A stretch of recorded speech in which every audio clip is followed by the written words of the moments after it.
ሌላው የሰራነው ከሰራናቸው ቢንጎ ጌሞች ውስጥ አንዱ ይሄ ነው። ያው ሁሉም በኦንላይንም በኦፍላይን የሚሰሩ ናቸው። ግራፊክሳቸው ምናምን እና በውስጥ ያላቸው ፊቸር ነው የሚለያየው። እዚህ ጋር ካርድ ለፈለግ መርጣለን። እዚህ ጋር ራሱ ምን ያህል ደራሽ እንዳለ ተጫዋች እንዳለ ያስቀምጥልናል። ፓተርን እዚህ ጋር የፈለግነውን እንመርጣለን። ላይን ከሆነ ዲያጎናል ከሆነ ምናምን ብዙ አይነት አለ። እኔ ላይ ነው የማጫወተው። እዚህ ጋር ቦነስ እንዲኖረው ከፈለኩ ቦነስ ቼክ አደርጋለሁ። ፍሪ ሂት ማለት በየጨዋታው አንዳንድ ካርቴላ ለተጫዋች ነፃ እንዲሰጥ ከፈለኩ አደርጋለሁ። እዚህ ጋር ፐርሰንቱን ማጫወትበትን ፐርሰንት ሴት አደርጋለሁ። አንዴ ሴት ከተደረገ መቀየር አይጠበቅብንም።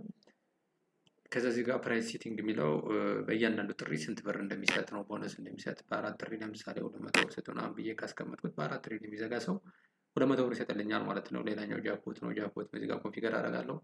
ከዚህ ጋር ጃክፖቱ ስንት ሲደርስ ነው መፈንዳት ያለበት፣ ከዛ በየጨዋታው ደግሞ ስንት ፐርሰንት እየቀነሰ ያስቀር የሚለውን እዚህ ጋር ሴት ካደረኩ በኋላ የምናስጀምረዋለሁ ማለት ነው።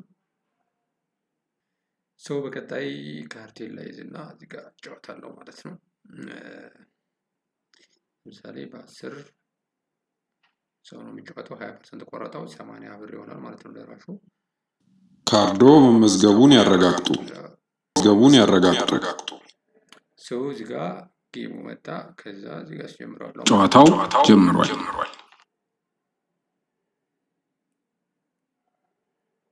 ኤን 31 ኤን 32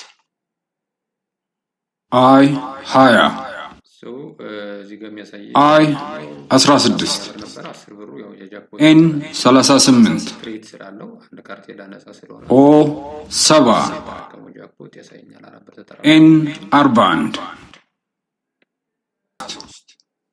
ቼክ ለማድረግ ጨዋታው ቆሟል። አላሸነፈም። እዚህ ጋር አላሸነፈም። ምንም የሸነፈው ነገር የለም። ያው ጃክፖት ይጠራቀመው 4 ብር ነው። ሲያሸንፍ ይወስዳል ማለት ነው። እዚህ ጋር ስለዚህ አንድ ፍሪ ካርቴላ ስለሰጠ እዚህ ጋር ፍሪ ካርቴላ የሰጠው አንድ ቁጥር ነው። ራንደም ነው ራሱ የሚወስደው። እዚህ ቼክ ስናደርግ አላሸነፈም። ምንም አይነት ፓተርን ስላልዘጋ አላሸነፈም።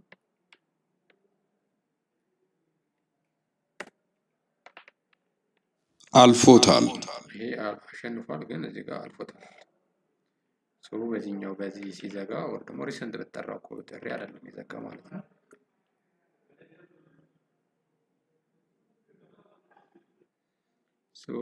ቼክ እናድርገው። አሸንፏል።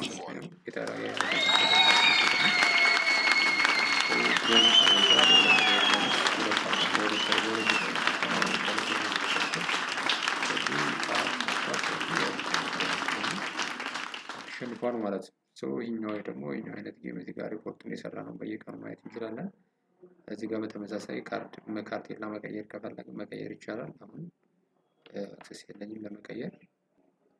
እዚህ ጋር ካርቴላ መቀየር ከፈለገ እዚህ ጋር እንዳያየ ኤዲት ማድረግ ይችላል። አንደኛው መንገድ። ሁለተኛው ካርቴላ ካነሰው እዚህ ጋር መጨመር ይቻላል፣ በራሱ መዝገብ ይችላል። ሶስተኛ ደግሞ አፕሎድ በልክ ብሎ ኤክሴል ፋይል አንድ አፕሎድ አድርጎ ሙሉ በሙሉ ሁሉንም መቀየር ያስችለዋል ማለት ነው። ይሄ ካሸር ሳይድ ነው። እዚህ ደግሞ የራሱ እንደዚሁ እዚህ ጋር የራሱ ሱፐር አድሚን አለው። እያንዳንዱ ነገር የሚቋጠርበት ኤጀንት መስጠት ሲፈልግ ኤጀንቶቹ እዚህ ጋር አሉ። ኤጀንት ቻርጅ ማድረግ ይችላል። ቤቶች መመዝገብ ይችላል። ብዙ ቤቶች ሊኖሩ ይችላሉ። እዚህ ጋር አጠቃላይ ያለውን ዳታ ያሳየዋል። አሁን እዚህ ጋር ሞክርበት 4 ቤት ነው ያለው። እስካሁን የሰራው ብር 1000 ምናምን ብር ነው። በዚህ መልኩ ያንዳንዱ ነገር ብዙ ቤቶች ሊኖሩ ይችላሉ መቆጣጠር ያስችለዋል ማለት ነው። እዚህ ጋር ባን ማድረግ ይችላል። ሰዎቹ ሂሳብ ካልከፈሉት ምናምን ኤቭሪቲንግ መቆጣጠሪያው እዚህ ጋር አለ ማለት ነው። ቦነስም ሲኖር እንደዚሁ ቦነስ ከሰጠ እዚህ ጋር ይመጣለታል።